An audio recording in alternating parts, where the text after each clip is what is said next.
రెక్కాడితే కాని డొక్కాడని బడుగు జీవులు, కుటుంబమంతా కష్టపడితే తప్ప పూట గడవని పరిస్థితులు. అలాంటి వారికి అభయహస్తం అందించారు వైఎస్సార్. పొట్టకూటి కోసం వలసబాట పట్టే జీవితాలకు బతుకుపై భరోసా కల్పించారు. కానీ మహానేత మరణంతో పరిస్థితి మళ్లీ మొదటికొచ్చింది.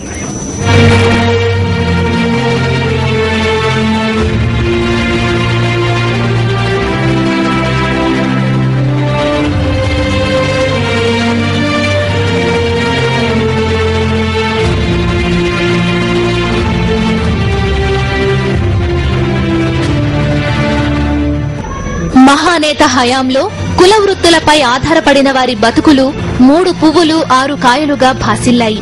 వారికి ఏ కష్టం వచ్చినా తానున్నానంటూ కొండంత భరోసానిచ్చిన వైఎస్ వారికి అనేక సదుపాయాలు కల్పించి వారి జీవనోపాధికి ఇబ్బందులు లేకుండా చూసుకున్నారు. అయితే మహానేత మరణం తరువాత కుల వృత్తులు క్రమంగా కుదేలవుతున్నాయి. ఇప్పుడు తమను పట్టించుకునే వారే కరువయ్యారని కుల వృత్తిదారులు ఆవేదన చెందుతున్నారు. రుణాల కోసం బ్యాంకుల చుట్టూ తిరిగి తిరిగి కాళ్లొరిగిపోతున్నాయని కలత చెందుతున్నారు. ఇప్పుడు ఇంతకు ముందు మాకు 5,000 ఇచ్చింది సార్. ఇప్పుడు రాజశేఖర్ ఉన్నప్పుడు సార్, ఇప్పుడు అవి లోన్ గురించి మొత్తం సంతకాలు అయిన తర్వాత సార్ అయినాయి. కానీ మొత్తం ఆఫీస్ తిరిగినా మాకు చెప్పుడు అరిగిపోతున్నాయి సార్. కానీ మాకు ఎవరు ఏ సార్ పట్టించుకోలేరు.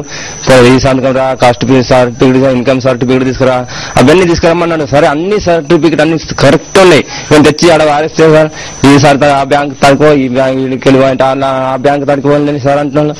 ఇంతవరకు ఎవ్వరు ఏ సార్ పట్టించుకోలేదు సార్. తిరిగి వచ్చి ఈ పని చేసుకుంటూ ఉంటున్నా సార్. ఇది ఎవ్వరు పట్టించుకోలేదు. ఏ పని ప్రభుత్వంకి రూపాయి ఇచ్చలేదు సార్. ఆ ప్రభుత్వం ఏదైనా రూపాయి ఇస్తే సార్ ఏదైనా లోన్ పెట్టుకొని ఏదైనా మేము ఇది చేసుకొని కుండల దందా పెట్టుకొని వేసి దందా వేసి దుకాణం పెట్టుకుంటా ఉంటాం. కానీ ఎవరు పట్టించుకోలేదు సార్.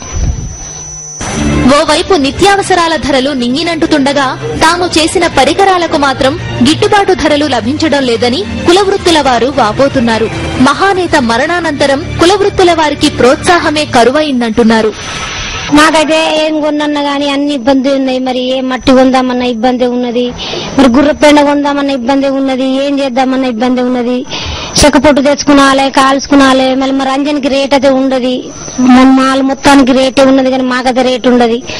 మరి ఇంకొకటి మేము ఏం చేద్దామన్నా గానీ మా కుమ్మరి వాళ్ళకు మొత్తం కూలి పనితోనే బతుకుడు ఉన్నది. కానీ ఇంకొకరు పోకుండా మా పని మేము చేసుకుని బతుకుడు ఉన్నది. కానీ మాకు సంపాదించింది అలా ఏం లేదు. అలా పక్క అన్నిటికీ పోవంగా మాకు పిల్లలకు మాకు పొట్టకే వెళ్తున్నది. కానీ మేము జమ పెట్టుకున్న దానిలో ఏం లేదు. మా ఎండనక బుగ్గనక మేము చేయించుకుంటున్నాం. కానీ అంతటా అన్ని పిరమే ఉన్నాయి. కానీ రంజన్ రేట్ అయితే లేదు. మరి ఇక్కడ నుంచి రంజన్ అక్కడ పోయి అక్కడ బాగా పిరం ఉన్నది. కానీ ఇక్కడైతే పిరం లేదు. మాకైతే ఈ పొట్ట మందమే బతుకుతున్నాము. మరి సరే ఈ కుమ్మరి పని మీద ఏదైనా లోన్ వస్తుందేమని చూసుకుంటే ఎవరికంటే ఎక్కడ పోయినా కానీ ఏ లోన్ పట్టించుకోరు. మీకు ఇప్పుడు లేదు అప్పుడు లేదు అని అంటారు. మరి లోన్ సంగతి అయితే మాకు ఇయ్యరు. మరి నడిచి మా చెప్పులు అడిగిండొచ్చు కానీ మీకు వస్తాయని చెప్పుడే కానీ మరి ఇప్పటిదాకా ఒక లోన్ వచ్చింది మాకు లేదు. మేము బతుకోదు మాత్రం దీని మీదే ఈ కుమ్మరి పని చేసి బతుకుటోళ్ళం. మాకు ఎక్కడైతే ఏం ఆలోచన లేదు సార్. కుల వృత్తుల్లో ఒకటైన చాకలి వారి పరిస్థితి మరీ దారుణంగా మారింది. కనీసం వారికి వాగుల వద్ద చాకిరేవులను సైతం నిర్మించి ఇచ్చేవారే కరువయ్యారు. దీంతో చేయూత లేక కష్టాల కడలిలో బతుకులీడుస్తున్నారు. దానికి బట్టలు నీళ్ళ ప్రాబ్లం ఏమో ఉన్నది. వర్షం అంతా తగిలిపోతుంది. దానికి మాకు ఏమి లోన్లు సాధ్యం చేసి లోన్లు మాకు రాలేదు, ఏం లేదు. మేము ఇక్కడనే ఉంటున్నాం. మాకు తెలియకుండా అక్కడనే చేసుకుంటున్నాం పనులన్నీ. మాకు అది ఏం తెలియకుండా చేసుకున్నాం. దోబులు కట్టిన సార్, దోబులు అవి కట్టలే. బట్టలు అవి లైన్స్ అవి కట్టలేదు.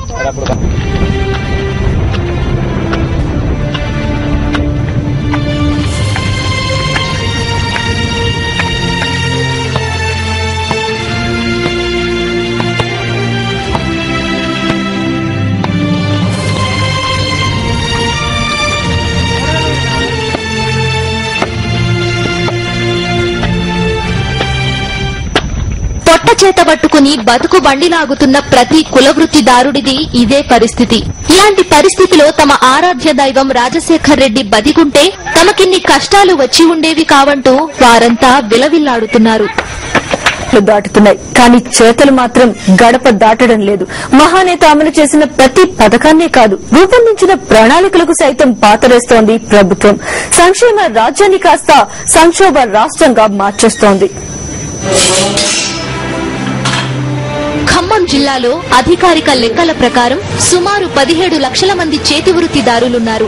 వీరికి బీసీ కార్పొరేషన్ ద్వారా ప్రతి ఏటా 12 కోట్ల రూపాయల మేరకు రుణాలుగా అందించాలని జిల్లా అధికారులు లక్ష్యంగా పెట్టుకున్నారు. గతంలో మహానేత వైఎస్ రాజశేఖర్ రెడ్డి ముఖ్యమంత్రిగా ఉన్న సమయంలో వృత్తిదారులకు ఉచిత విద్యుత్ను అందించేందుకు, వృత్తిదారులు వృత్తి పరికరాలను సమకూర్చుకునేందుకు అవసరమైన రుణాలను పావలా వడ్డీ కింద ఇచ్చేందుకు కృషి చేశారు. అయితే ఈ పథకాలు అమల్లోకి రాకముందే మహానేత మరణం వృత్తిదారులకు శాపంగా మారింది. బీసీ కార్పొరేషన్ ద్వారా గత ఆర్థిక సంవత్సరంలో మొత్తం 1 కోటి రూపాయల మేరకు వివిధ పథకాల కింద రుణాలు మంజూరు చేశారు. ఈ ఏడాది ఏకంగా 12 కోట్ల రూపాయల మేరకు వృత్తిదారులకు రుణాలు ఇచ్చేందుకు ప్రతిపాదనలు సిద్ధం చేశారు. అయితే ఆచరణలో మాత్రం వృత్తిదారులకు అందుతున్నది అంతంత మాత్రమేనంటున్నారు చేతి వృత్తి కార్మికులు. జిల్లాలో కార్పెంటర్ పనులు చేసుకుంటున్న కార్మికులకు వైఎస్సార్ హయాంలో దుకాణాలు పెట్టుకుంటే ఉచిత విద్యుత్ను అందించేందుకు ప్రతిపాదనలు చేశారు. ఆయన మరణం తరువాత కార్పెంటర్ల పరిస్థితులను చూసేవారే లేకుండా పోయారని వృత్తిదారులు ఆవేదన చెందుతున్నారు. ముఖ్యంగా చెప్పాలంటే వాళ్ళు చేతి వృత్తులు చేసే వారికి చాలా దుర్భరమైనటువంటి పరిస్థితి ఏర్పడింది.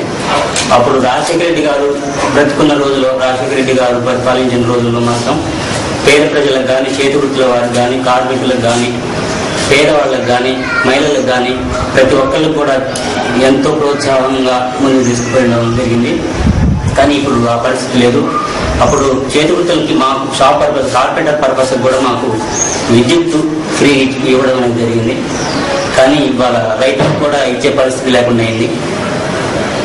ఇప్పుడు ప్రభుత్వం కూడా ఏమీ చేతి వృత్తులను ప్రోత్సహించట్లేదు.